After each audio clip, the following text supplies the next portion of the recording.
Vamos a presentar la conferencia del profesor John McMurray, él es director del Instituto de Ciencias, Cardiovasculares y Médicas del Hospital Universitario Queen Elizabeth.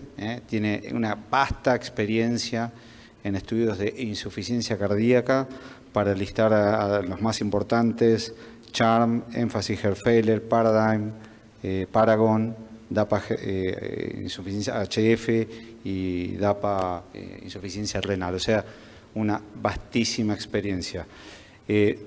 Dr. McMurray, could you hear us? Yes, hope you can hear me. Okay. We are very grateful. We are delighted to have you here in our 41st cardiology meeting of the Italian hospital, and we are already here to listen to your master class lecture. Thank you. Thank you very much. It's my honor to be invited. I'm sorry I don't speak Spanish, and I've also, I'm afraid, got a cold, so I hope you can understand me. So I'm going to speak very briefly about the recent breakthroughs in the treatment of patients with heart failure and preserved ejection fraction.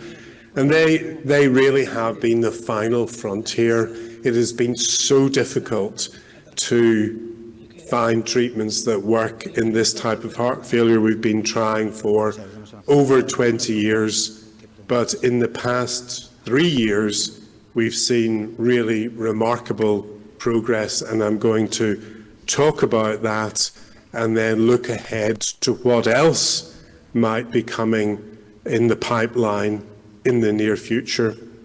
So if I get my slides to advance, so these are my disclosures. So I'm going to talk not just about preserved ejection fraction, but really everybody with an ejection fraction above 40%. These patients with reduced ejection fraction, an ejection fraction of 40% or less, we have many effective therapies for, and they're listed here, but until very, very recently, we had nothing for the remainder of those patients, who account for more than half of all of our patients with heart failure. They're older, they're much more often women compared to heart failure with reduced ejection fraction. So this group of patients were really neglected. But things changed about 3 years ago when we got the results of the Emperor Preserved trial, and shortly after that, 1 year later, we got the results of the Deliver trial. And these were our two large dedicated SGLT2 inhibitor trials in patients with an ejection fraction above 40%. You can see here they were very large trials, around 6,000 patients each. That's much bigger than the HEF-REF trials. I'll come back to why that is later. And these trials enrolled predominantly ambulatory patients or outpatients with this type of heart failure. So they were published in 2021 and 2022 in the New England Journal of Medicine. They had slightly different endpoints. So the Emperor Preserved trial looked at time to first occurrence of cardiovascular death or hospital admission with worsening heart failure. In the Deliver trial, we looked at first occurrence of a worsening heart failure event or cardiovascular death, and a worsening heart failure event meant either heart failure hospitalization, which was the majority of cases, or in some individuals, worsening heart failure treated with intravenous therapy without formal hospital admission.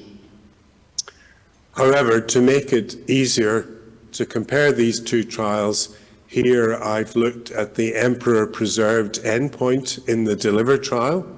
So cardiovascular death or heart failure hospitalization, I've used the same y-axis scale here, 0 to 25%, and you can see the remarkable similarity between the results of these two trials. almost exactly the same hazard ratio, about a 20% relative risk reduction in this composite outcome, highly statistically significant in each trial. And as we've pointed out a lot with these drugs, you can see the treatment effect develops almost immediately. But we found that in DELIVER, the effect of dapagliflozin was statistically significant within just 14 days, 2 weeks of randomization. And remember, this was in patients with and without type 2 diabetes. And these drugs don't just reduce the risk of the composite outcome, but they also make people feel better. They reduce the likelihood of symptoms deteriorating over time. And very, very importantly, these drugs also slow the rate of decline in kidney function. So lots of worthwhile benefits in patients with an ejection fraction above 40%. And in fact, because we've done these 2 trials with dapagliflozin, we were able to put the 2 data sets together. So now we're looking at over 11,000 patients with heart failure across the whole spectrum of ejection fraction. And you can see that the mean ejection fraction was 44%. And if you look at the treatment effect with an SGLT2 inhibitor across the spectrum of ejection fraction, so the x-axis here shows an ejection fraction between 15 and 75%. This horizontal dark blue line is a continuous hazard ratio. The shaded blue area around that dark blue line are the 95% confidence intervals. You can see that the hazard ratio is consistently below 1, indicating benefit of dapagliflozin across the whole range of ejection fraction. The important statistical test here is the test for interaction. This tells me that left ventricular ejection fraction did not modify the benefit of dapagliflozin. So this was an amazing finding that this type of treatment is equally effective irrespective of ejection fraction. Yes, the 95% confidence intervals are a bit wide here at the extreme end of the ejection fraction range, because we didn't have many people with an ejection fraction of 70 to 75%. But then in clinical practice, most of our patients are in this range and not up here. And when you put these trials together, both the Emperor Preserve trial and the DELIVER trial, you see exactly the same thing. This time I've categorized ejection fraction. So in this meta-analysis of the 2 trials, again, you can see that if you put these patients into different ejection fraction categories, you can see this consistent treatment effect. The point estimates line up. In fact, in the meta-analysis, even within the subgroups, the upper 95% confidence interval doesn't cross 1. So very robust evidence. And because there are 2 trials, because the evidence was so strong and so consistent, these drugs have got the strongest possible recommendation in our recent guidelines. So the European guidelines were specially updated in 2023, last year. This is the first ever update of a guideline in Europe.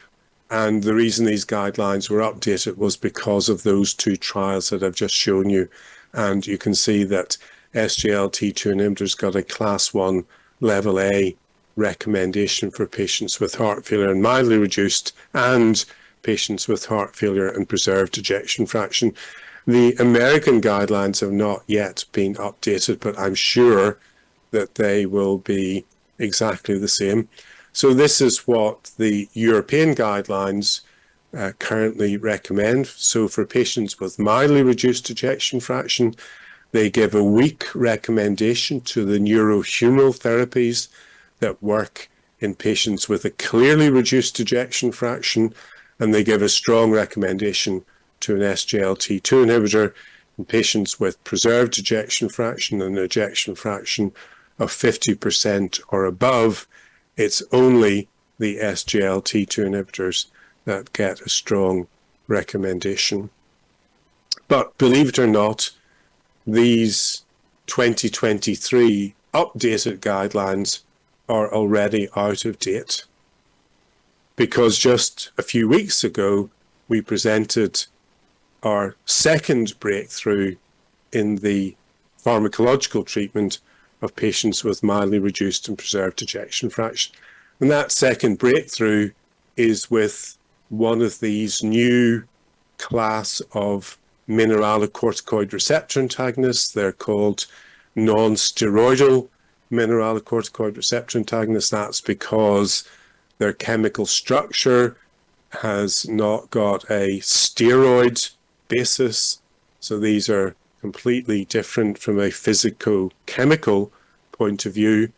And we're told that these non-steroidal MRAs are more selective for the mineralocorticoid receptor, that they're more potent, and interestingly, potentially, they have a more balanced effect in the heart relative to the kidney. The conventional steroidal MRAs like spironolactone are relatively more effective in the kidney than the heart. These are different, and there are other differences as well. Now, of course, whether these really matter clinically is, I'm sure, a question that we can debate, but these new agents are certainly structurally, chemically different. So we had the opportunity to study probably the lead compound in this new class, which is finerenone, in patients with heart failure and mildly reduced and preserved ejection fraction. So we included patients very similar to those included in the DELIVER and EMPEROR preserved trials. So they had symptomatic heart failure, structural heart disease, modest elevation of natriuretic peptides. We did exclude patients with a low eGFR, but we went down to an eGFR of 25. We randomized patients to finerenone or matching placebo, and the primary composite endpoint was different in this trial than in the two trials I showed you, because instead of just looking at the first event, we looked at the total number of events. So we know that many patients, for example, have second or third heart failure hospitalization, so maybe after that they die. We counted all of these events, so slightly different endpoint. I'll come back to that later. So this was a global trial. You can see that there was good representation of all regions of the world, except unfortunately Africa. We enrolled more than 200 patients in Argentina, so thank you very much for helping with this trial. These are the patients we enrolled. So as you can see, they're older, considerably older than in our reduced ejection fraction trials. Instead of only 25% of women, which is what we usually see in the reduced ejection fraction trials, we had almost half of the patients female in the Fine Arts HF trial. Of course, most of them had a background of hypertension, as you would expect. Many had type 2 diabetes, and a lot had atrial fibrillation. The mean ejection fraction was 53%. And here is the background treatment. You can see that because of when we started enrolling in this trial, only about 14% of patients were on an SGLT2 inhibitor at baseline. That proportion rose to over 20% during follow-up. And interestingly, the increased use of SGLT2 inhibitor after randomization during follow-up was more frequent in the placebo group than in the finerenone group. And we often see that in trials because more people deteriorate in the placebo group, they're more likely to have other treatments added. So here is that primary endpoint, and you can see that it was reduced significantly. There was a 16% relative risk reduction. It was clearly statistically significant. In absolute terms, it was quite large. It occurred very early, within about a month of treatment being started. And as with the SGLT2 inhibitors, it was driven mainly by a reduction in worsening heart failure events. In fact, in this type of heart failure, cardiovascular death occurs at a relatively low rate. In fact, all-cause mortality is much lower than in reduced ejection fraction heart failure. But in this type of heart failure, more than half of the deaths are non-cardiovascular. So one of the things we'll have to think about in the future is what size of trials we need to do, because if we want to show a reduction in cardiovascular death, we're probably going to need to do much, much larger trials, probably twice as large as the trials that we've been doing over the past few years. We saw a very consistent effect across all the pre-specified subgroups. So what you look at here is the point estimates. They all line up. There was no statistically significant interaction for any of these subgroups. And I'm going to show you a couple of those subgroups in more detail in just a moment. So this is one of them. We've just published this paper online about 1 week ago. This is looking at the treatment effect across the range of ejection fraction. This is the primary endpoint. This is looking at the time to first event. So this is similar to what I showed you for the SGLT2 inhibitors. And in fact, to our surprise, we did not find any interaction between ejection fraction and the effect of finerenone. In other words, the benefit of finerenone was not modified by ejection fraction, although you can see again at this extreme end of the ejection fraction range, there's much more uncertainty. The confidence intervals are much wider because we really did not have many patients with an ejection fraction above 70%. So there may still be some uncertainty here, but across the rest of the range of ejection fraction, it looks pretty consistent. And then the other, I think, very interesting new bit of information, we had a pre-specified exploratory endpoint looking at new onset diabetes, and this was reduced significantly by finerenone compared to placebo. I personally think this is a very important benefit, because there is nothing worse if you've got heart failure than also developing type 2 diabetes. I also think this is extremely interesting because there are a lot of older data showing that spironolactone increases glycated hemoglobin, and one of the reasons that's thought to happen is because spironolactone is not selective. It displaces glucocorticoids from their receptor, and that may increase insulin resistance. So this was an additional and surprising benefit of finerenone. So here is DELIVER and Fine Arts put side by side so that you can compare them. And it's really to show you how similar the treatment effects were in the two trials. And if we calculate a number needed to treat, which you can only do from a time to first event analysis, you can see that you need to treat around 30 patients for the duration of the trial. That's, as you can see down here, just over about 2.5 years to prevent one patient experiencing the composite of a worsening heart failure event or cardiovascular death. But I want to point out that these are not competing treatments. These are additive treatments. These treatments work independently of each other. They're complementary and their benefits are additive. And we know that because unusually we're able to look at this interaction in both directions. In other words, in the DELIVER trial, for example, we had a lot of patients on background MRA therapy. So we were able to look at the effect of adding dapagliflozin, and you can see that the effect of an SGLT2 inhibitor added to an MRA was entirely consistent. And we can look at the reverse in fine arts.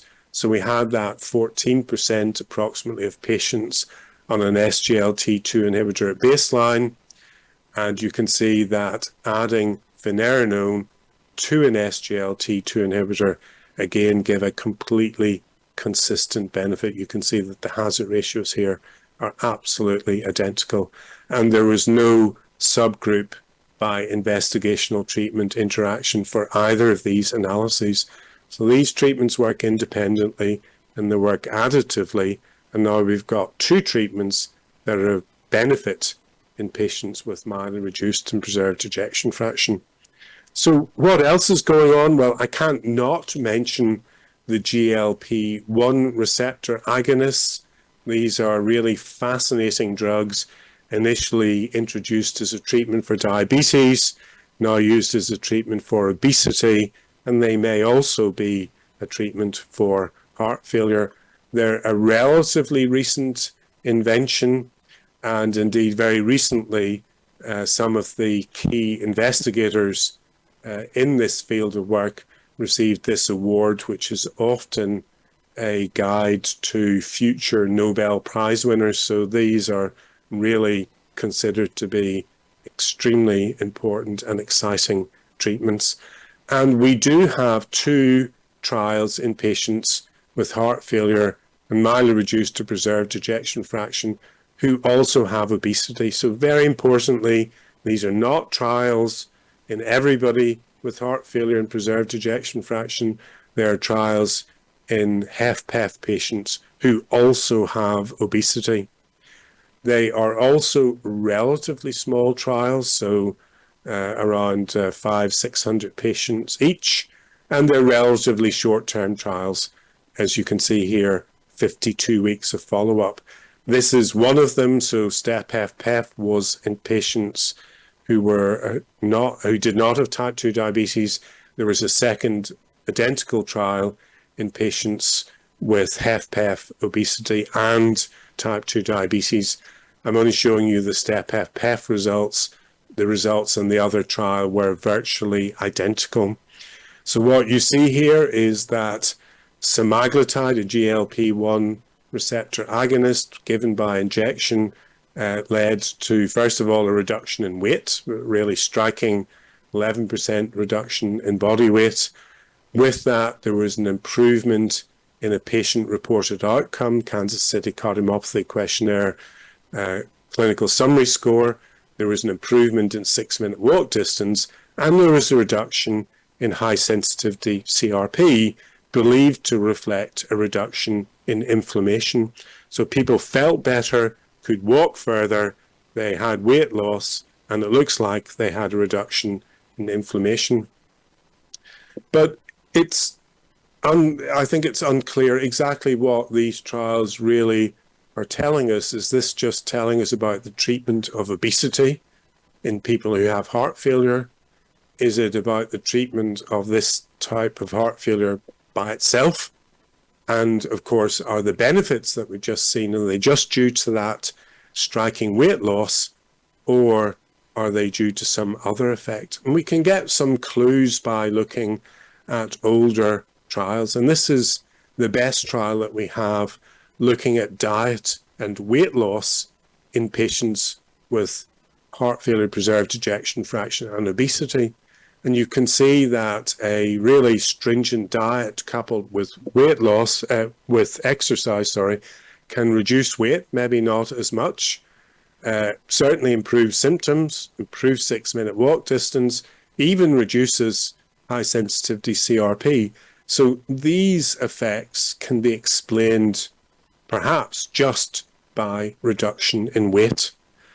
But there was one other finding in STEP-HFpEF that was really unexpected and I think extremely interesting, and that was a reduction in NT-proBNP. Now, NT-proBNP was not measured in this trial, but we have lots of other observational data and some clinical trial data telling us that weight loss is normally associated with an increase in NT-proBNP.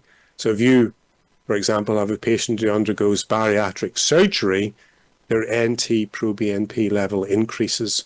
We know that adiposity is associated with lower natriuretic peptide levels. When you lose weight, you expect your NT-proBNP level to increase, but in the STEP-HFpEF trials, in both of them, we saw this reduction in NT-proBNP. So this suggests that the GLP-1 receptor agonist being studied did something else, was doing more than just reducing weight. And another piece of evidence suggests that that GLP-1 receptor agonists are doing something more than just reducing weight, comes from this large trial in patients with chronic kidney disease. And here you can see this early significant reduction in estimated glomerular filtration rates after a GLP-1 receptor agonist is started. This suggests that there is a glomerular hemodynamic effect after the injection of semaglutide. So it does look like these drugs are doing more than just leading to weight loss. And clearly that's potentially important for how widely these treatments might be used in other patients with heart failure. So obviously we now need bigger, longer-term, dedicated cardiovascular outcome trials in patients with heart failure. There are other large outcome trials, this one in patients with obesity. Some of these patients had heart failure at baseline. It wasn't very well characterized, but it did look like they benefited from semaglutide. And in another trial in patients with diabetes and chronic kidney disease, again, there were some patients who had heart failure at baseline. I'm afraid it was not well characterized in this trial either, but even so, you can see that there was definitely an indication that these patients with heart failure seemed to benefit from treatment with semaglutide. So very exciting data from those two large cardiovascular outcome trials in other populations. And really, you can't keep up with what's going on in this field. This is next week's edition of the Journal of the American College of Cardiology, and every single paper in this is about obesity, and almost all the original research is about semaglutide from the different trials that I've just mentioned. So it shows you how much interest and enthusiasm there is in this new class of drugs. And in a couple of weeks' time at the American Heart Association Congress, we're going to see another trial, again, not a very big trial, with a somewhat different agent. So tirzepatide is a GLP-1 receptor agonist and a GIP agonist. It's even more effective at reducing weight. We already know that this trial is positive because the company have put out a press release. So there was a significant reduction in a composite heart failure outcome, although this is probably a small number of events, probably driven by outpatient worsening, a big improvement in KCCQ score. So again, we're going to be really interested to see what these data look like when they're presented and published, as I said, early next month. And there's so much more going on in this field.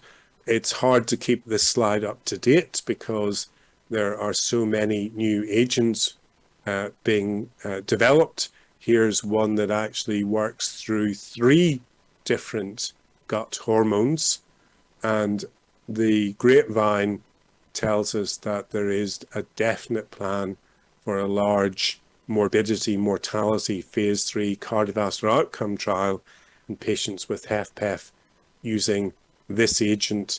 And I think the most interesting thing is the new oral agents in this class that are coming through, which will, I think, make this therapy, this type of therapy, even more widely available. So watch this space. And it could be that in a few years' time, we may be talking about pillars of therapy for HFpEF which we wouldn't have dreamt of even 5 years ago. We've already got 2, there may be a 3rd, and there may be a 4th coming soon. And that's what I want to finish up with by quickly mentioning what else is in the pipeline. And I think the biggest, potentially most important, most game-changing intervention in the pipeline is anti-inflammatory therapy. We know that patients with heart failure often have systemic inflammation. That's both HFpEF and HFrEF. But there is now a large trial, over 5,500 patients with heart failure and mildly reduced and preserved ejection fraction being randomized to receive conventional treatment or an anti-IL-6 intervention. The only difference really in the patients being studied in this trial than in the previous trials that I've quickly reviewed is that these patients also have to have an elevated high sensitivity CRP, in other words, using this as a marker of ongoing inflammation. This trial's recruited very well and is expected to finish in the next couple of years. So it could be in 2 or 3 years' time, we may be talking about something that looks like this for pillars of therapy in patients with heart failure and preserved ejection fraction. And we truly will have finally broken through if this comes true. But of course, we have to wait and see. Anything else happening? Well, most of the other large trials are actually with anti-aldosterone therapies. There are 2 more trials with finerenone in hospitalized patients with heart failure across the spectrum of ejection fraction. And there is another trial with a different non-steroidal mineralocorticoid receptor antagonist, a drug called balsanerenone. This is a trial in patients with heart failure, again, across the whole spectrum of ejection fraction. And these patients must also have concomitant chronic kidney disease. So a very brave trial to be giving this new type of MRA therapy to patients where many doctors have typically avoided giving conventional MRAs. And then finally, the other class of drugs being studied in this patient population are drugs that don't block the mineralocorticoid receptor, don't block the receptor for aldosterone, but block the synthesis of aldosterone by blocking the enzyme responsible for that. And there are various arguments why this might be a better treatment, but we've heard these arguments before for other drugs acting in the renin-angiotensin-aldosterone system, and we really need to wait and see. But we will see, because already there is a big trial called EASY-HF, which has started recruiting again around 6,000 patients. It's studying combination of an aldosterone synthase inhibitor and SGLT2 inhibitor versus an SGLT2 inhibitor alone. And I've just put this slide up because the investigators and the sponsor are taking a very interesting approach to actually reaching out to patients and asking them to figure out whether they're eligible and to volunteer to take part in the trial through this website. So patients can go on to this website and see if they might qualify for enrollment in the study, and will be put in contact with a nearby recruiting centre. There's also a parallel chronic kidney disease trial. So this is my last slide, and it's just to say where I think we've got to as we get towards the end of 2024, getting into 2025 for patients with an ejection fraction above 40%. All the guidelines around the world recommend for patients with mildly reduced ejection fraction the standard neurohumoral therapies that we use in patients with a reduced ejection fraction. The American guidelines and the US Food and Drug Administration actually also extend the use of sacubitril/valsartan to a higher ejection fraction based on a subgroup analysis of the Paragon trial. I didn't talk about that. Obviously, SGLT2 inhibitors, as I did quickly review, do work across the spectrum of ejection fraction.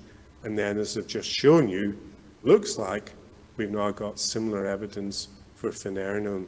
So this is the final frontier. We're making a breakthrough at last, and thank you very much indeed for listening.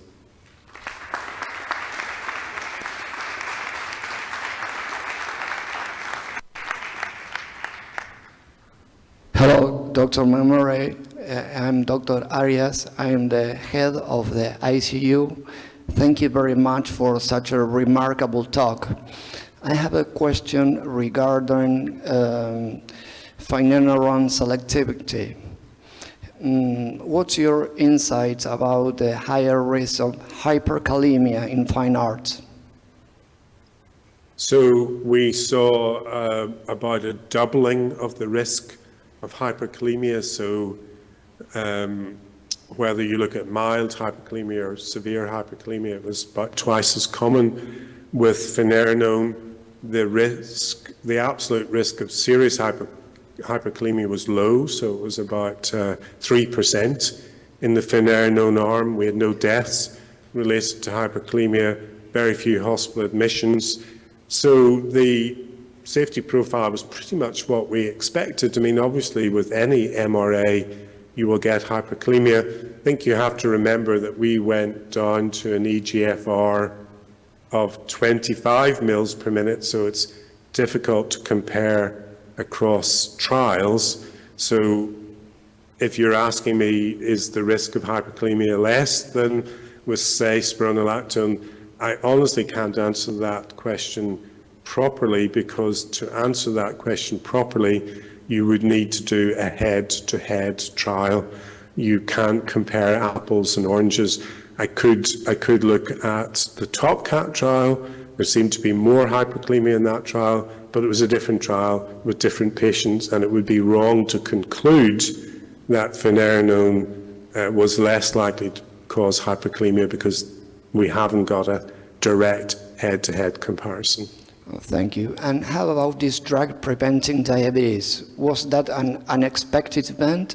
Totally unexpected. So, to be honest with you, the reason we did that, had that endpoint pre-specified, was because in older trials, spironolactone has increased glycated hemoglobin. We hoped that finerenone would be metabolically neutral. We didn't expect it to be metabolically beneficial, or at least I didn't expect it to be.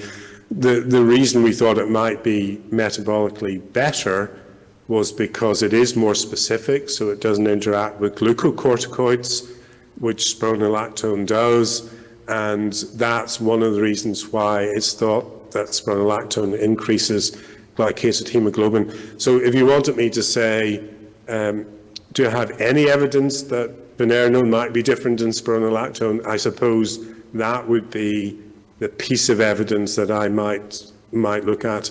And that paper, by the way, is in press in Lancet Diabetes. It's a very robust finding. No matter what way we look at defining new onset diabetes, it's absolutely consistently and significantly reduced. Thanks once again for your expertise and kindness. Okay. Thank you very much, Professor McMurray. Thank you for your amazing lecture. We are short of time, so we have to keep going. Thank you very much. We hope to see you in Buenos Aires next year, maybe. So we will do our effort. And thank you for all your time, all your time spent in this amazing presentation. Thank you. Thank you. Bye-bye. Have a nice rest of the meeting.